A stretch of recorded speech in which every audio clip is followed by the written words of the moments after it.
Muchas Has gracias hablado de él, pero no. por venir a la última presentación de la feria de Artlibris de este año. Me lo guardas aquí. La presentación de hoy la llevarán en conversación entre Juan José La Huerta y Pedro G. Romero. Y quería empezar a introducir su conversación a partir de un artículo que salía ayer en El País, hablando de Agamben, y que uno de los artículos hablando de Agamben lo firmaba Pedro G. Romero. No hace falta leer así como la biografía de los presentes, pero sí que dice aquí que Pedro G. es artista, dice comisario de Sácer, el martirio de las cosas para el espacio Santa Clara de Sevilla ahora mismo, y comisario de Tratado de Paz para DSS 2016. Y en el artículo Pedro G. habla de Agamben en relación a la creación del trabajo de Agamben como una biblioteca donde el pensamiento tenga lugar.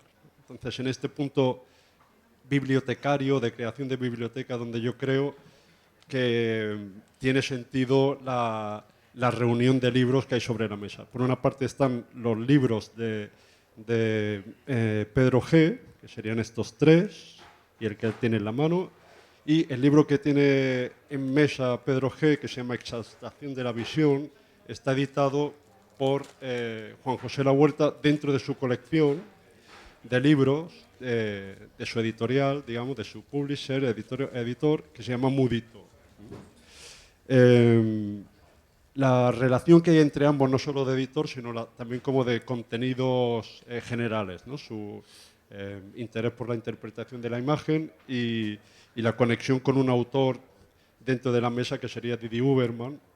Juan José La Huerta editó un texto de Didi Uberman sobre la imagen mariposa, del cual habla Didi Uberman con Pedro G. en una entrevista, y la conexión, por otra parte, entre Pedro G.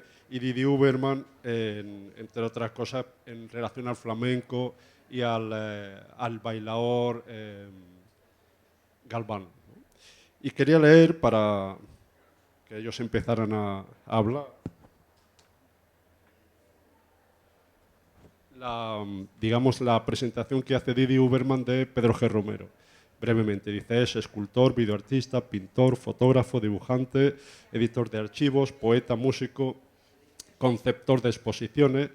Su trabajo poético se inspira lúdicamente en José Bergamín, por ejemplo, en el libro de caligramas que representan todos los huesos del esqueleto humano. Su trabajo visual se inspira en Walter Benjamin y los situacionistas. Declinó, por ejemplo, una serie de imágenes sobre Laura, pero en la tradición de la inelegancia crítica derivada de Picabia o de los nuevos realistas. Sus dibujos, objetos, fotografías, collages suelen revestir el tono virulento de la protesta política radical, etc. Entonces, dentro de este marco amplio, ¿no?, de pensamiento que se sitúan los dos y la confluencia en el libro de la exaltación de la visión, sería el principio de la conversación. Si acaso podemos empezar con Juan José, ¿cómo seleccionan los títulos para que tengan una cierta coherencia y cómo entra el trabajo de Pedro G.? La verdad es que esta es una editorial que prácticamente todo lo que ha producido está sobre esta mesa. Hay algún libro más, pero yo creo que la selección empezó con una intención que era publicar textos no solamente inéditos, sino censurados. Por eso se llama Mudito, la editorial. Después ya han ido apareciendo otros que no habían sido censurados previamente, pero hay alguno de estos que sí, ¿no?, que habían sido publicados, recortados y no mostrados tal como habían sido escritos por muy distintas razones, pero con un denominador común que es la censura que existe, ¿no? Después es verdad que a partir de, en fin, como director de la colección, de mis propios intereses y de, digamos que la disposición de mis amistades, pues es como van surgiendo los libros que giran todos ellos alrededor de cuestiones que evidentemente tienen que ver con el texto y la imagen, ¿no? Y con una interpretación de las cuestiones del arte o de la arquitectura o cuestiones literarias o de ciudad que no tienen que no es la habitual y que no se encaja dentro de las categorías historiográficas tradicionales.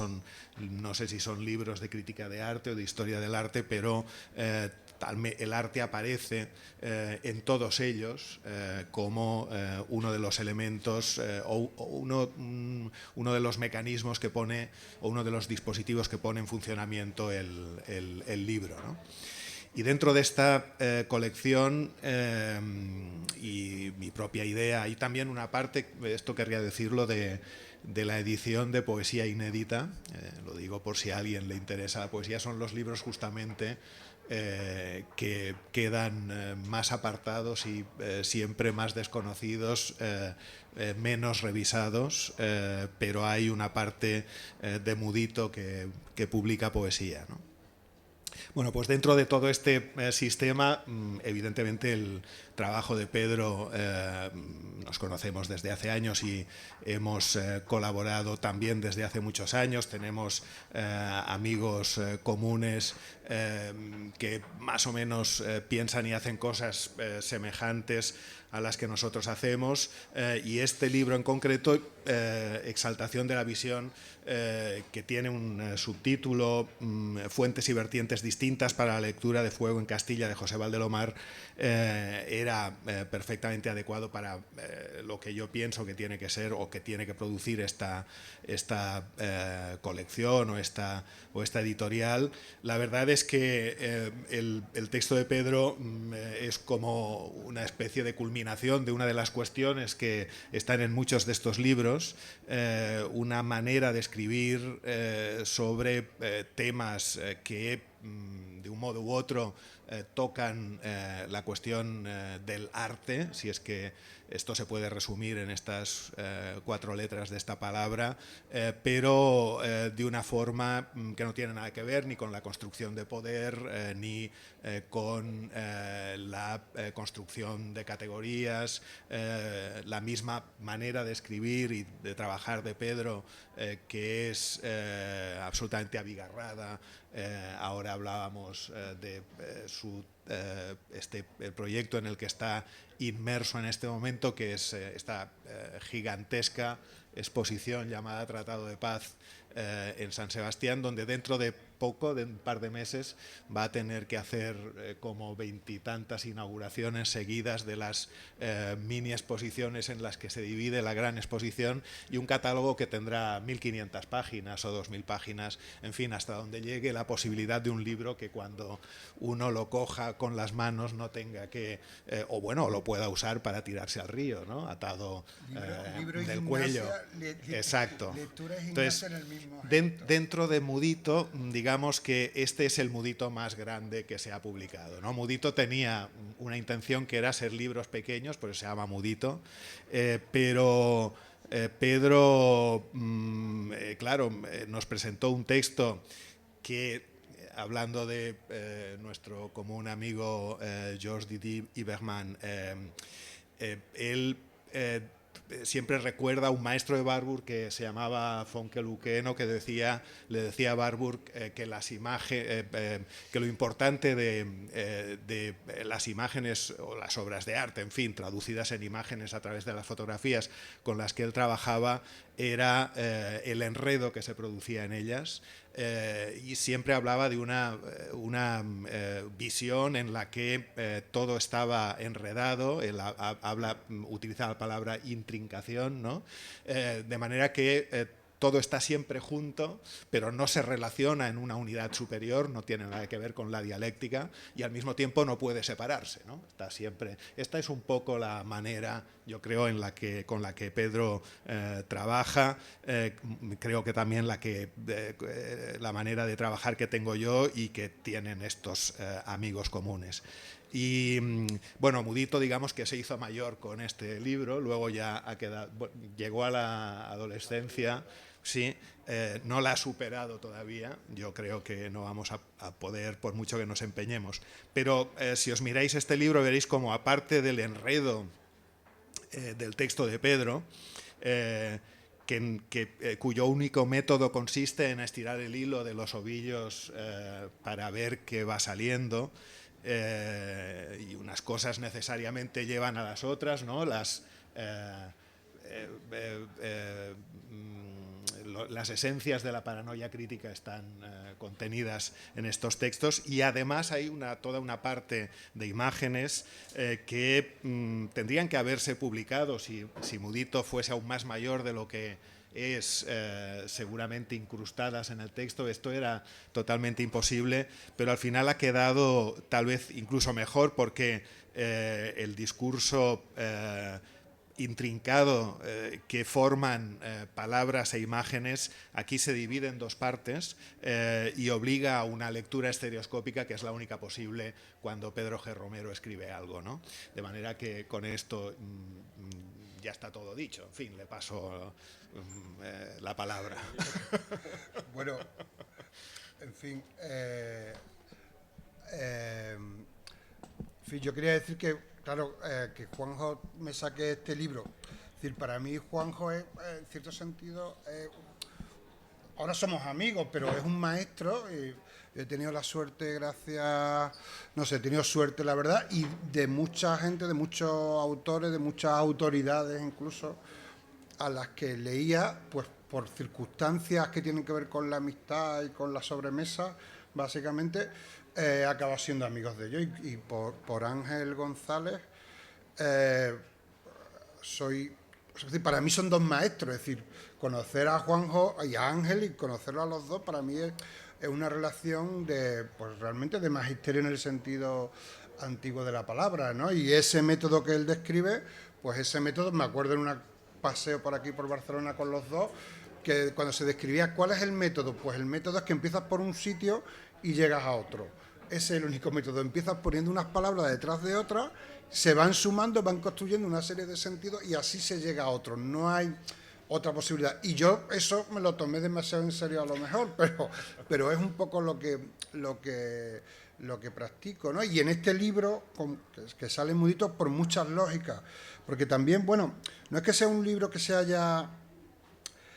pero sí que mucho del contenido que hay en el libro tiene que ver con, no sé si censuras o cesuras, no sé si la naturaleza exacta de los cortes, pero siempre ha habido historias raras con esto de Valdelomar y con las lecturas que hacen de su obra y con historias muy raras, ¿no? Pero hay un antecedente todavía anterior en el libro, que es con el que empezamos, que reproducimos, el de la danza y la escultura, que es un libro en el que participaba Vicente Escudero. Es un libro que creo que yo lo conozco por ti, sí, por tu copia. Después yo lo conseguí en Bilbao, pero ya recuerdo que en una exposición que se hizo en la Caja San Fernando en Sevilla sobre Vicente Escudero, cuando les traje este libro, que es, bueno, el libro es un delirio absoluto. Intentan demostrar que la explicación por el manierismo de la escultura de Vicente Escudero viene de que las danzas, las esculturas de Berruguete... ¿Esto se puede enseñar así? Sí, sí. Pues que las esculturas de Berruguete bailaban flamenco y que por eso el manierismo de Berruguete es anterior o contemporáneo al italiano. Pero ese delirio que da lugar en la posguerra a este libro está ilustrado con una serie de esquemas coreográficos a partir de Vicente Escudero, que hace un dibujante profesional, en el que ilustran cómo los famosos esculturas de Berruguete están bailando seguirillas, supuestas seguirillas castellanas del siglo XVI, supuestas alegrías, es decir, todo un disparate, pero construye un atlas de imágenes impresionante, no para entender quizás a Berruguete, pero sí para entender a Vicente Escudero. Y sobre todo, bueno, aquel libro original lo llevé a la exposición de la que yo colaboraba con un texto, pero no era el comisario, había otra comisaria. Y veían que era como raro, yo decía, pero a ver, un libro de Escudero, mira, pues, hace aquí el atlas de sus propios... Ya, pero total, el libro no salió en el catálogo, excepto en una reproducción en mi texto, y en la exposición estaba marginal, cuando a mí me parecía un libro central para entender a Escudero. Es decir, no se puede entender. Y de hecho en esa exposición se vanagloriaban de que ponían Fuego en Castilla, que es una película en la que evidentemente Valdelomar habla de Escudero. Ponían esa película, ponían también la de Vicente Escudero que hizo televisión, no recuerdo ahora el director, donde salían escenas de Vicente Escudero y su compañera bailando en el Museo de Escultura de Valladolid, ¿no? En un documental de televisión española.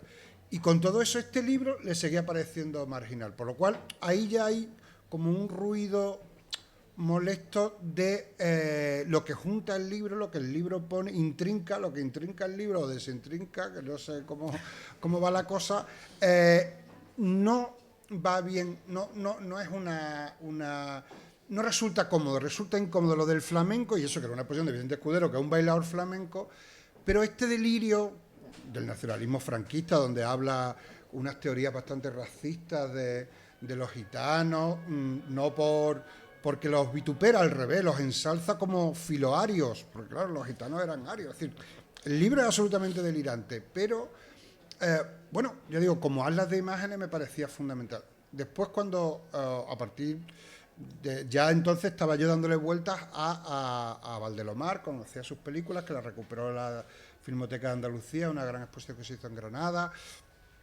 la gran publicación, y claro, siempre me sorprendía muchísimo todo lo que sobre esta película se ha escrito. Aquí es decir, me parece que tanto lo que ha hecho Gonzalo el de Buruaga como heredero y administrador, como lo que ha hecho Jenny Bonet, siempre es algo positivo. Pero no deja de ser todo un poco raro y delirante, sobre todo en cuanto a algo que para mí me parece medular en Valdelomar, que es el flamenco. Es decir, Valdelomar solo tiene 2 películas propiamente que podamos hablar que hizo, Aguaspejo Granadino y Fuego en Castilla, y son 2 películas en las que el flamenco es la estructura de los 2 films.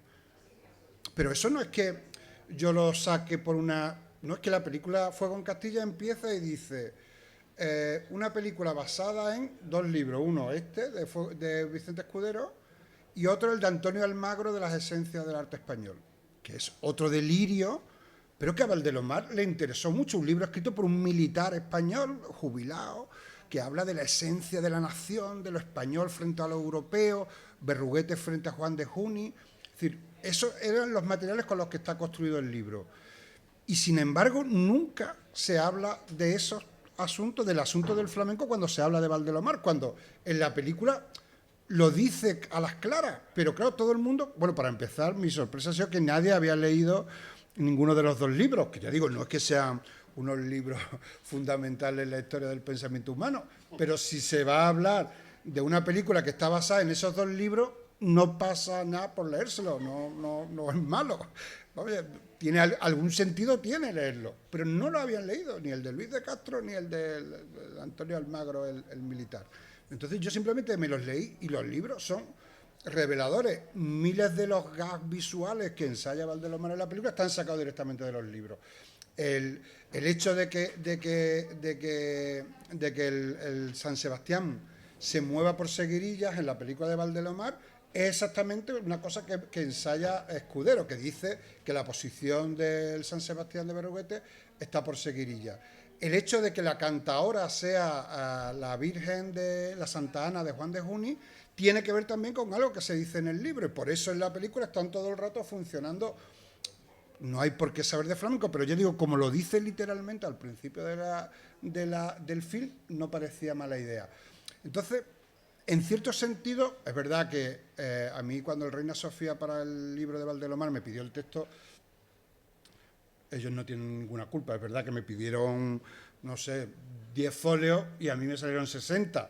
Y entonces, claro, ese era un problema que nadie podía entender porque a mí me parecía fundamental. Pero había tanto que contar sobre la película porque, en cierto sentido, hasta ese momento nadie había contado nada, sino que habían contado vagas cosas sobre la mística, la ciencia, Europa, cuando la película es casi legible. De hecho, hay, es decir, todos los documentos que con motivo de la exposición se empezaron a rescatar de Valdelomar iban dando la razón a mis tesis, desde su declaración terrible. Claro, reconozco que esas cosas eran incómodas, ¿no? Valdelomar, digamos que acabada la guerra, hizo un acto de contrición y le escribió al capitán de Falange en Barcelona, porque le habían recomendado que era más leído que el de Valencia, porque él estaba en Valencia. Le escribió una carta diciéndolo: yo me he equivocado, yo estoy al servicio de la causa, yo creía que estaba luchando por la Revolución Nacional y resulta que es la de ustedes, no la mía, pero he dado hasta la última gota de mi sangre. Es un texto terrible. Claro, el texto era molesto para cuando, con toda la buena voluntad, Gonzalo, Eugeni, Reina Sofía, todo el mundo quieren que Valdelomar sea una hermanita de la caridad de las misiones pedagógicas, pero no lo era. Es decir, el asunto está en que esas dos películas son de los años 50 y son de la posguerra y son del franquismo y son hijos de una lógica perversa, es decir, una lógica en la que la mayor conferencia para Valdelomar sobre Teresa de Jesús es una de Blas Piñar. Tú te figuras que Blas Piñar, bueno, algún día tuvo algún otro registro, pero el que conocemos desde luego no lo, pero así es, lo tiene grabado en cinta y se lo ponía a su mujer, que era ciega, ¿no? Que por eso grababa mucho Valdelomar, con lecturas de libros, y le grababa las conferencias y se las ponía en casa. Y estaba obsesionado con esa serie de textos, igual que estaba obsesionado con el golpe de Estado, con el golpe del 23F, que después sale en el remontaje que hicieron para Cariño Galaico, aunque Valdelomar no es el responsable de ese montaje último, pero ahí sale el 23F porque él estaba obsesionado desde esta propia película con el retablo de Maese Pedro, con la escena, con un texto de Unamuno sobre la escena en el que el Quijote, nunca mejor traído con esto de los títeres, en el que el Quijote confunde la escena de los titiriteros con una escena real, saca la espada y va a defender a la princesa y corta los hilos de la realidad, ¿no? Unamuno tiene una lectura de ese texto en clave política, como que en el arco parlamentario alguien exige a Unamuno alguien que vaya con la espada y corta los lazos de la representación.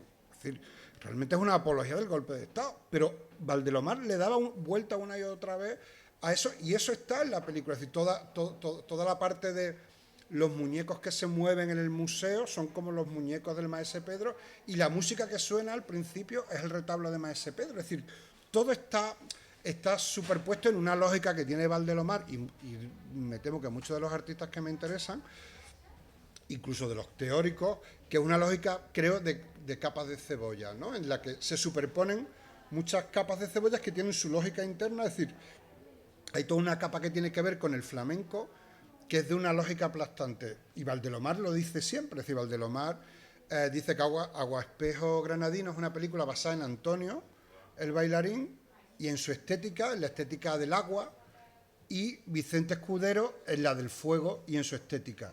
Y de hecho, en España tuvo problemas porque Antonio el bailarín no le dio permiso para utilizar los audios, aunque Valdelomar los utiliza en Agua Espejo Granadino. No he llegado a averiguar exactamente cómo, pero lo copió en un cine seguramente, llegó con su magnetofón y lo copió de ahí, o tuvo acceso directo a la producción, pero en la promoción mexicana de la película, por ejemplo, Valdelomar habla todo el rato de Antonio el bailarín como modelo de Agua Espejo, ¿no? Entonces, la lógica de los dos films, para alguien que conozca las estéticas del flamenco y cómo esas estéticas en ese momento, en los años 50, se confrontaban, es aplastante. Se ve formalmente, se configura en la forma, cómo van los tiempos, cómo van las imágenes, cómo avanzan, ¿no? Entonces, todos esos materiales, digamos, es decir, pues no es que yo, en fin, pero todo eso había que contarlo de alguna manera. Entonces se desbordaba porque, claro, no solo tenía que hacer un texto sobre Valdelomar, tenía que hacer un texto en el que primero borrara todo lo que habían dicho sobre Valdelomar, los lugares comunes quizá demasiado buenistas que habían trazado la historiografía clásica y después reescribirlo. Entonces, por eso se desbordó. Pues se hizo un corte. Yo la verdad es que dije, bueno, cortadlo por donde queráis, pero no me pidáis que lo resuma. Y aquí lo publicamos en extenso, ¿no? Por eso, incluso, por cierto, el otro día, por seguir con los accidentes de estas cosas, pues claro, el libro lo sacamos y bueno, era fundamental que es un libro sobre imágenes, ¿no? Y tenían que estar todas las imágenes. Entonces, hoy día, como eso se ha convertido en uno de los grandes negocios, ¿no? Lo de cobrar derechos de imágenes, Mudito no está para grandes inversiones en imagen. Entonces, bueno, hablé, la verdad, con Gonzalo, que tengo bastante buena relación, y para pedirle todos los fotogramas, que pudiera sacar todos los fotogramas que quisiera del libro, y lo demás no íbamos a pedir. En fin, hay mucha modestia como para que nos exijan, pero se lo pedí porque, bueno, tocaba de alguna manera y nos dio el plazo y tal, pero ahora por otra cosa de Valdelomar me dijeron, pero si nunca nos avisaste, por lo menos que Internet guarda todos los correos, nunca nos avisaste y llegamos a una librería y hemos visto este libro que has hecho sin decir, sin darnos, digo, pero si me dijisteis que, digo, tengo literalmente que os gustaba mucho Mudito. A mí me extrañó cuando me lo dijeron, no es por nada, pero me extrañó que me dijeran, a nosotros nos encanta Mudito y si nos dan un ejemplar de cada número, no hay problema con las imágenes. Así se lo dije, le di la dirección de Juanjo, pero se ve que eso se le olvidó, no lo sé. Bueno, yo también tengo los emails, o sea... Claro. Pero esta historia yo creo que tiene, entre otras cosas, este elemento fantástico, ¿no? Cuando realmente las cosas, uno encuentra una grieta, un hueco en el que empieza a crecer una mala hierba y al final acaba derrumbando al edificio, son las cosas que ocurren con libros como este libro del doctor Luis de Castro, ¿no? Que, bueno, esto que veis aquí, que publicamos como frontispicio del libro, son páginas dobles del libro de Luis de Castro con estas ilustraciones de las que hablaba Pedro, donde hay un berruguete y un esquema de baile flamenco según la escultura de berruguete. Estas son las páginas reproducidas directamente del libro, ¿no? Y en una de ellas, evidentemente, con una fotografía de Vicente Escudero, ¿no? Que es, si la encuentro, esta de aquí, ¿no? Donde la escultura, el esquema y la fotografía del bailarín se corresponden, ¿no? Bueno, este libro, este señor Luis de Castro publicó este libro a sus expensas en 1952, creo, en Valladolid. Lo debió de distribuir a la gente que él creyó que era interesante que lo tuviese. Yo encontré un ejemplar en el mercado de San Antonio porque, naturalmente, este no es un libro que salga en las bibliografías ni de Berruguete, ni del flamenco, ni de nada parecido. El ejemplar que yo compré llevaba una tarjeta de visita del doctor Luis de Castro Todos, porque todos, yo claro. he comprado sí. 5 Sí. a la vez en una librería de Bilbao y los 5 llevaban la tarjetita del doctor. Con grapada ya, con una grapa muy oxidada, dedicada al que entonces era el gobernador civil o lo que fuese en Valladolid en ese momento, un señor que, bueno, el libro fue a parar al mercado de San Antonio, o sea que no le debió de interesar demasiado. Pero justamente lo que no existe, el libro que no existe, es un libro cuyo texto, en efecto, como dice Pedro, está parte, vamos, de las teorías de la policía científica del siglo XIX, y es un libro racista en el que los delirios desde Charcot hasta Bertillón se condensan en estas imágenes. Él es más de Marañón, ¿no? Sí, no llega a tanto nivel. Todo eso tiene un compendio, ¿no? en los delirios de este hombre, que tampoco sabía escribir muy bien, ¿no? Pero sin embargo el libro propone una relación entre unos elementos que siempre habían estado en otro lugar. Estas imágenes a estas imágenes les correspondía otro sitio en la historia del arte, del baile, de la literatura, de lo que fuese, y de repente aparecen en un lugar nuevo, inesperado, surgen, se encuentran, no es algo que se busque, sino que se encuentra, y toda la estructura que se había montado alrededor de un tema y de un personaje se desmorona cuando aparecen estas cosas, ¿no? Esta es... Claro, porque el asunto está que estas imágenes que veis ahora, esa es la publicidad que hizo Valdelomar de su film en Berlín. Es decir, que aparecen los dibujos directamente. De hecho, después en la biblioteca de Valdelomar he visto el libro que está recortado por el propio Valdelomar para montar estas imágenes, ¿no? Que tienen un pie de Cocteau, hablando del flamenco como el baile de la llama, y eso sí que Cocteau legitimó inmediatamente el asunto y entró en el canon Valdelomar, cuando había sido bastante anecdótico por otra parte. Sin embargo, Escudero acababa todo el rato orillado, y claro, como era tan evidente, es tan obvio, tanto en esta como en estas también, aquí, bueno, que son las mismas que se repiten, ¿no?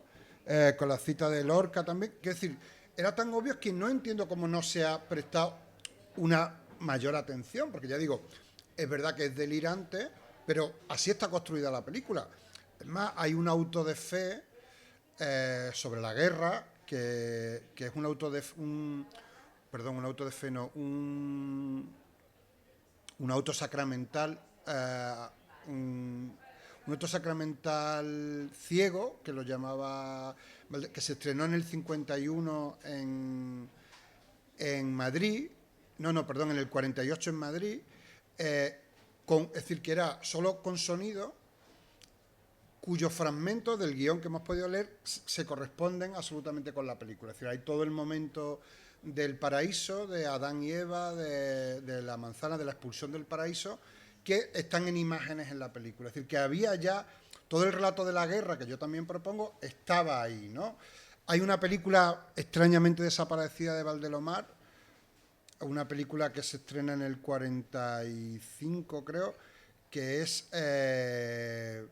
yo creo que es parte de una cosa que está en el antiguo nodo, de la salida de la Virgen de la Meredueta de los Desamparados, que la sacan en procesión cuando Franco va a Valencia, pero es una película que se estrenó, que tenemos las noticias de la prensa y tal, que es muy raro que haya desaparecido porque era una película muy oficial en el régimen. Pero ya digo que hay como un intento de... Es decir, a mí Valdelomar, bueno, como comprenderéis, me parece un cineasta impresionante, me parece. Es decir, Aguaspejo y Fuego en Castilla me parecen dos películas sublimes, me parecen dos... que tuviera esta Erice, por ejemplo, me acuerdo que se considera alumno de Valdelomar, pero me dice que él no pudo superar cuando se enteró de todas estas historias que ya se conocían, ¿no? Es decir, que mucha gente las conocía, aunque no aparecían en los libros, pero no pudo superar cuando se enteró de esta historia de un cierto colaboracionismo de Valdelomar con el régimen. Es decir, cuando Fraga monta los festivales de España, Valdelomar piensa que son las misiones pedagógicas que vuelven, y son los festivales de España, y hay cartas suyas en las que habla de cómo pasea por Santiago de Compostela de la mano de Manuel Fraga. Es decir, que su relación con el régimen tenía su núcleo delirante, ¿no?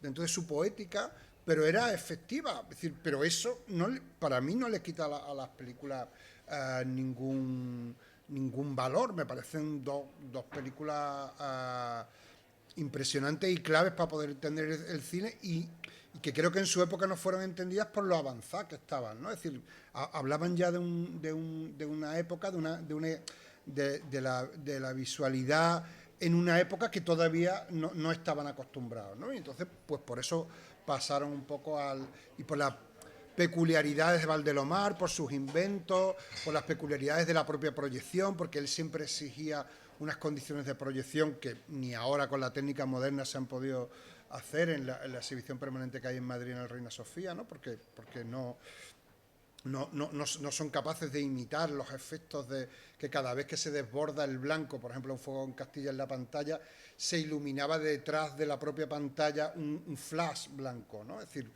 son inventos y mecanismos técnicos que ensaya el propio Valdelomar que que lo llevaron a arrinconarlo en cierto sentido, ¿no? Pero la idea un poco es que sí pienso que hay un intento de europeizar a Valdelomar, de convertirlo en una serie de cosas que no es Valdelomar.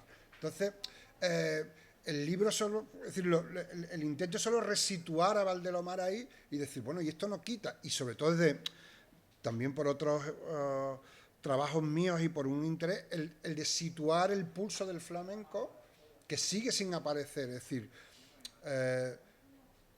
siendo un autor que los dos únicos films que conocemos están estructurados en torno en una parte importantísima, musicalmente desde luego, pero también, es decir, Valdelomar, es decir, los que conocen los archivos sobre todo, ¿no? Es decir, hemos visto cómo tiene en cintas grabadas con gotas de agua que caen en unas chapas de zinc una y otra vez hasta que él cree descubrir en la cadencia unas bulerías, el compás de una bulería, y eso lo utiliza después como trama en la película de Agua Espejo, ¿no? Entonces, con ese sistema de construcción delirante, para él era muy importante el parpadeo de algunos de sus films. Por ejemplo, el parpadeo de una película experimental que se llama Tiento es un parpadeo que va por tiento, es decir, que tiene ese tipo de lógicas internas. Te quería preguntar, precisamente en este sentido de construcción delirante, ¿no? y en las constelaciones que se crean, ¿no? Por ejemplo, en torno a Warburg, que uno habla de Warburg, Freud, Morelli, etcétera, ¿no? ¿Por qué no aparece nunca Dalí en vuestra constelación, que tiene la misma estructura delirante, también fascista, ¿no? Es como una curiosidad, ¿no? Es que porque no aquí está aparezca, el yo no sé Ángelus. porque dices que no aparece, porque aparece. Aparece sin Aparece. parar. Ay, perdón. Yo, Digo en el libro. Yo he comisariado un par de exposiciones. En el libro. En el libro.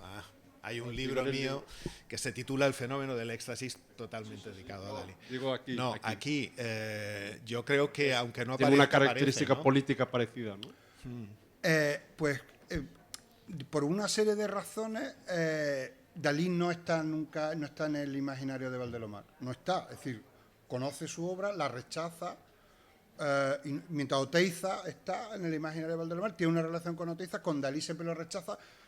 Cuando los dos tienen el mismo sistema, el sistema de construcción delirante paranoico crítico, casi podríamos decir que es casi, claro, podría serlo, pero en el caso de Valdelomar no hay esa relación, no la hay, no la rechaza por moderno, la rechaza, está Falla, está Lorca, está Buñuel, están muy presentes y sin embargo no está Dalí. Pero de todas maneras, bueno, el caso de Dalí sería uno de esos casos con los que hacer un trabajo sobre cómo el nombre del desaparecido, muy presente en otras partes, está también presente en las que uno no querría, ¿no? Y crea una especie de espiral muy extraña. Dalí, después de la guerra, es un personaje primero que vive unos cuantos años en Estados Unidos hasta el 47. Él dice que se exilia allá, en realidad es un exilio bastante feliz, pero en todo caso él está pensando qué hacer y está preparando una estrategia, como hizo por otra parte toda su vida. Y después la relación que mantiene con España y con el régimen de Franco es una relación obviamente directa, es decir, Dalí es un personaje que decide, aparte de su éxito internacional, sobre el que no hay ninguna duda y que se basa justamente en atacar a la modernidad establecida por el canon. Sus grandes enemigos son Mondrian o Le Corbusier, etcétera, ¿no? Y en exigir el retorno de un mundo que es un mundo desbordante en lo barroco, tiene mucho que ver con Eugeni d'Ors, evidentemente, pero también con Valdelomar en estas cosas, ¿no? Pero al mismo y entonces él es un tipo que desembarca en España con una conferencia en el Ateneo de Madrid que empieza diciendo Picasso es español, yo también, Picasso es un gran pintor, yo también, Picasso es comunista, yo no.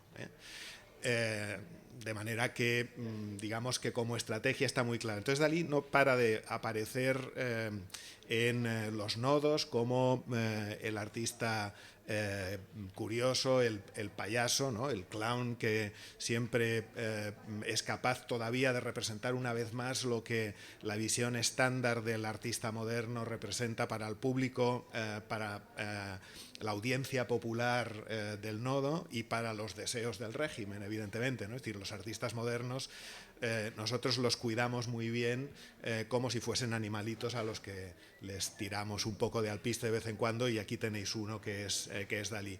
Pero al mismo tiempo Dalí tiene, y esto en un plano que no se ha estudiado y que no se quiere estudiar, pertenece a estas censuras de las que hablábamos ahora, un papel importantísimo en las posibilidades internacionales del arte y de los artistas concretos españoles, ¿no?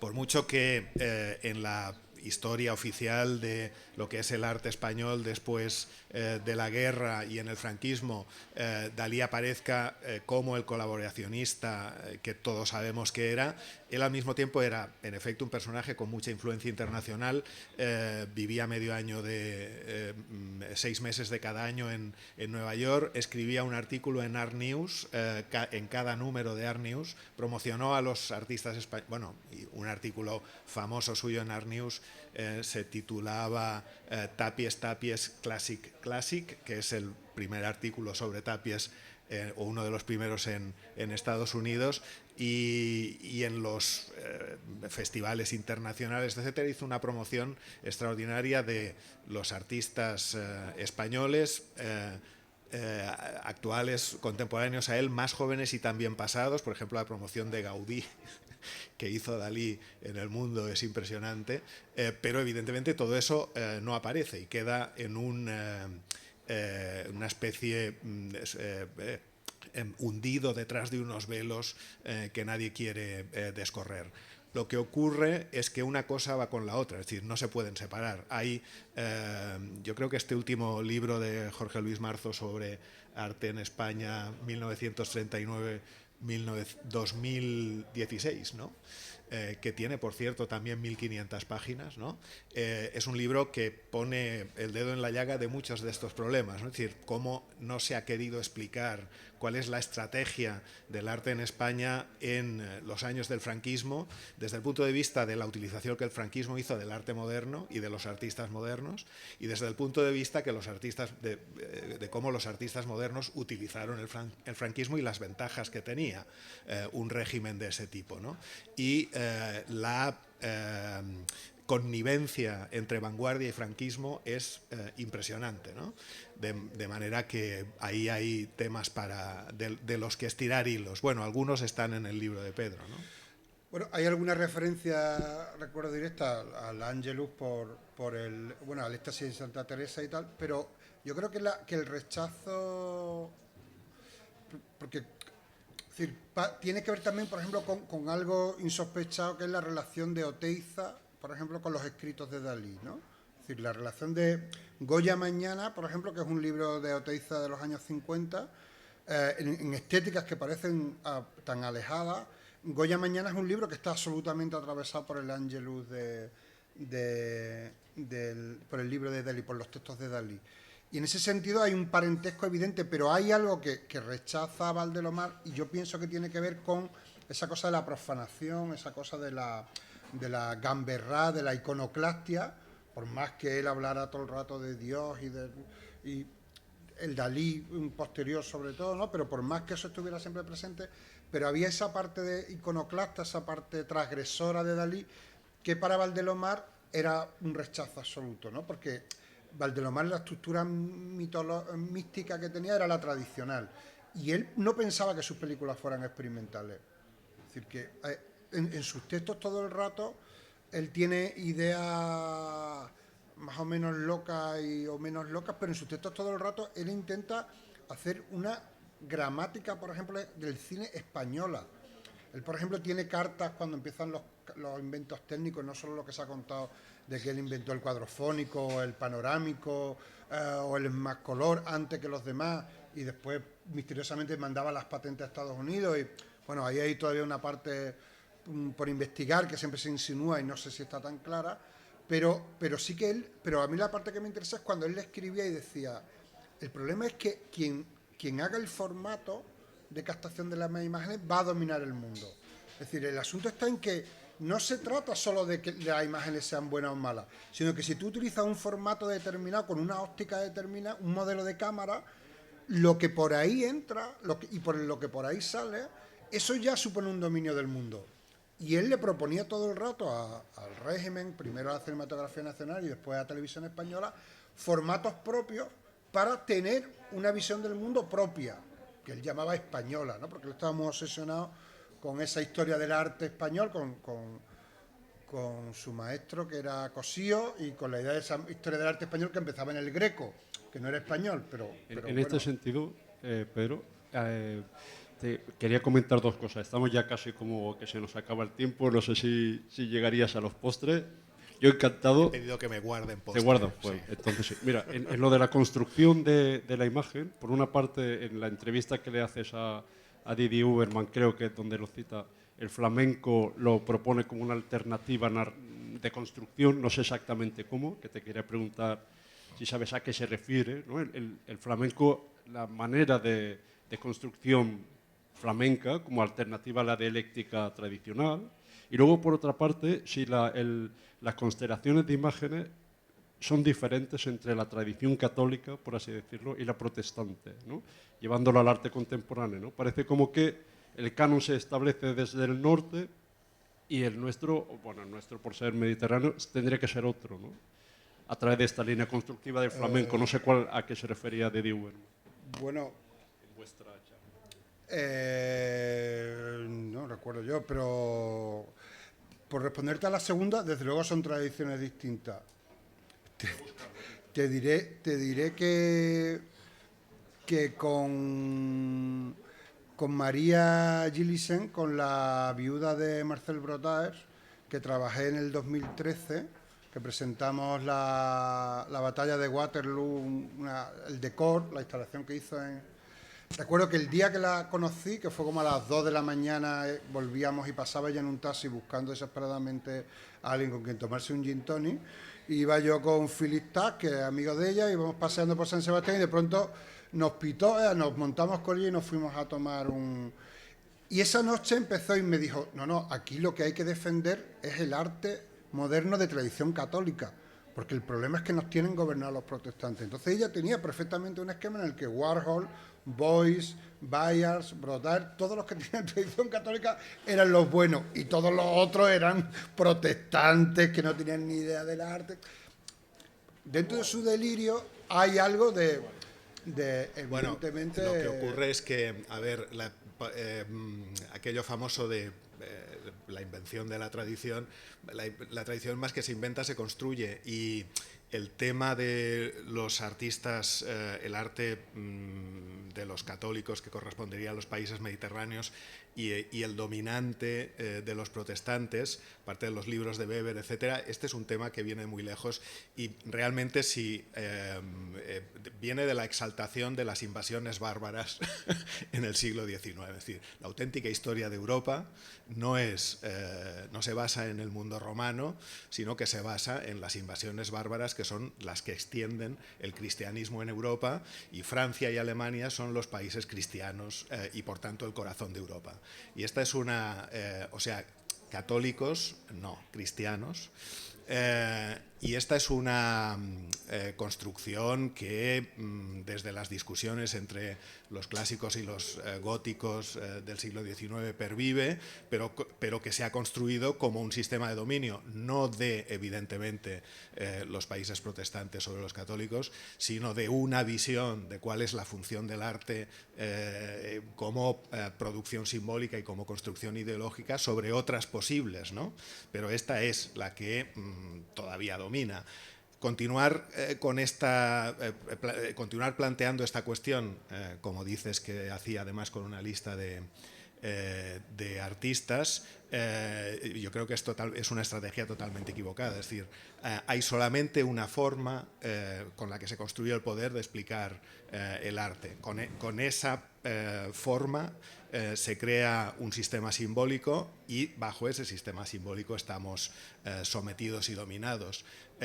Que ese sistema simbólico utilice estrategias en las que hay un enfrentamiento entre un arte bárbaro y uno romano, o unos países latinos y unos países germanos, o protestantismo y catolicismo, o clasicismo y barroco. Esta es la peor estrategia para librarnos de las cadenas, ¿no?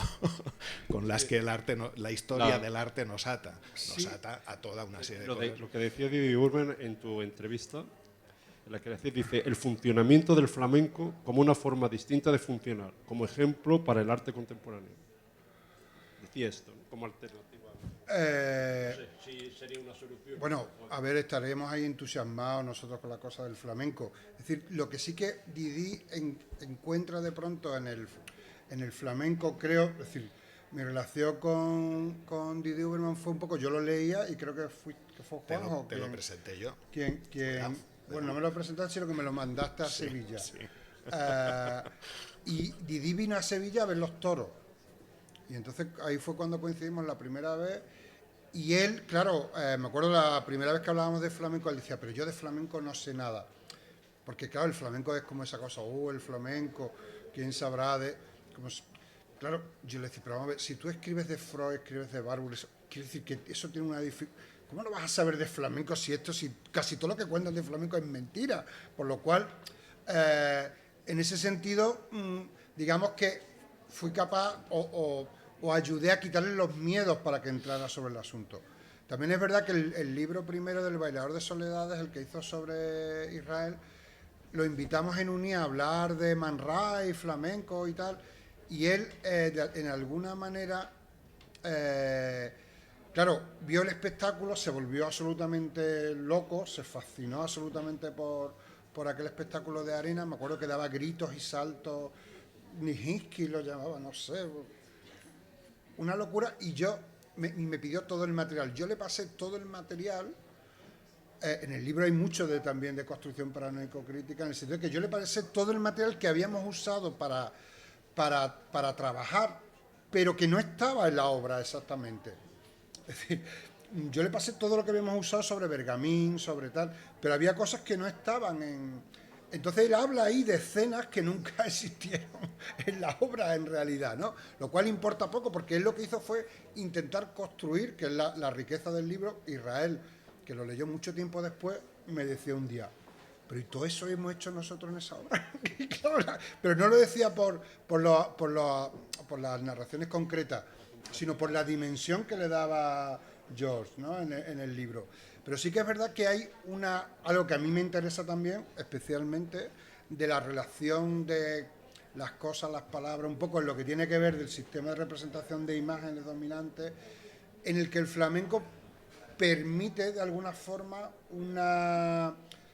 posicionarte de otra manera en ese campo, ¿no? Por ejemplo, Didi me contaba, ya cuando mis amigos, entre comillas, que teóricos franceses que se pelean conmigo, ya lo que les falta es lo del flamenco. Cada vez que escribo de flamenco, cada vez que escribo de toro, ya sí que me matan, me odian, escriben contra mí en la prensa. Es decir, ella como un resituarte con respecto al asunto de la urgencia, el panorama, las representaciones artísticas que hoy día son dominantes y que son hegemónicas, los radicalismos que hoy día son hegemónicos, cómo funciona la idea del radicalismo en el flamenco, por ejemplo, que es siempre paradójico.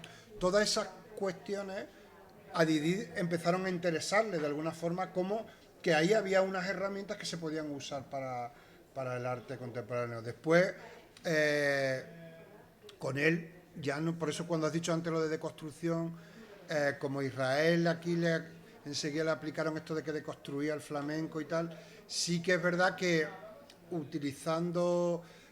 trabajando con los flamencos en realidad de cerca, ¿no? Y y siéndole capaz de transmitir esas ideas a George, pues sí que hablábamos de la idea de que el montaje, la importancia que tiene el montaje en el flamenco históricamente, ¿no? En el que es un arte de montaje por muchas razones, pues entre otras cosas por la poca dedicación, por los sistemas de relación que hay entre los guitarristas, bailadores y cantadores, que todo el mundo trabaja por tramos que después se juntan en un momento final. Entonces, esa idea del montaje que para él es tan querida, ¿no? Digamos que lo ha trabajado tanto, la relé muy fácil a partir de entonces.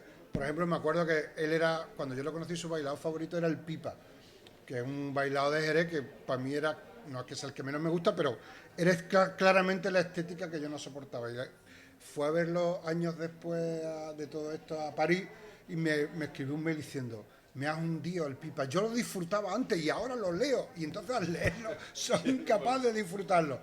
Y justo en ese momento estaba yo, digo, pues la verdad es que lo vi el otro día en Jerez, en una fiesta, y me encantó. Porque claro, todo depende de... O sea, fue un bailar muy pretencioso en un momento dado que montaba unos espectáculos horrorosos, pero que el tipo tiene unas formas de hacer cuando se queda en otro régimen que de cosas que es muy placentero, muy disfrutón, que a mí me gustó. Entonces, quiero decir, no hay esa cosa de que no hay fórmulas, de que pues todas esas cosas supongo que a Didi le sirven de alguna manera. Y en ese sentido tiene algo que ver con lo de católico y protestante, no tanto porque sean exactamente católicos o exactamente protestantes, pero sí que era verdad que en aquella lista que me proponía María Gillisen estaban los artistas que, digamos, de esa escena post-70, estaban los que me interesaban. Es decir, los que más me interesaban tenían para ella, esto era una cosa que había hecho ella con Bayars, en plan los dos como que son muy de la Virgen de Czestochowa y estas cosas, y tenían como una cosa ahí, y es verdad que había esa otra manera de por lo menos de enfrentarse a una gestión de los textos, del conceptualismo entendido como el conceptualismo americano, un poco a esa tradición inmediata. Pero ella, ya te digo, eso lo decía no tanto desde la autoridad experta, sino desde la conspiración de mesa de café. Muchas gracias, Pedro. Antes de concluir, si hay alguna pregunta por parte de ustedes, alguna cuestión. ¿No? Yo creo que podíamos continuar, pero ya el tiempo se hace muy largo. Las ferias están cerrando, acababa a las 2. Y bueno, os agradezco mucho que hayáis venido, que hayáis perdido Gracias a ti. el domingo por estar aquí. Muchas gracias por las publicaciones. Y bueno, es como el acto que cierra el acontecimiento de Art Libris de este año. Muchas gracias. A ti.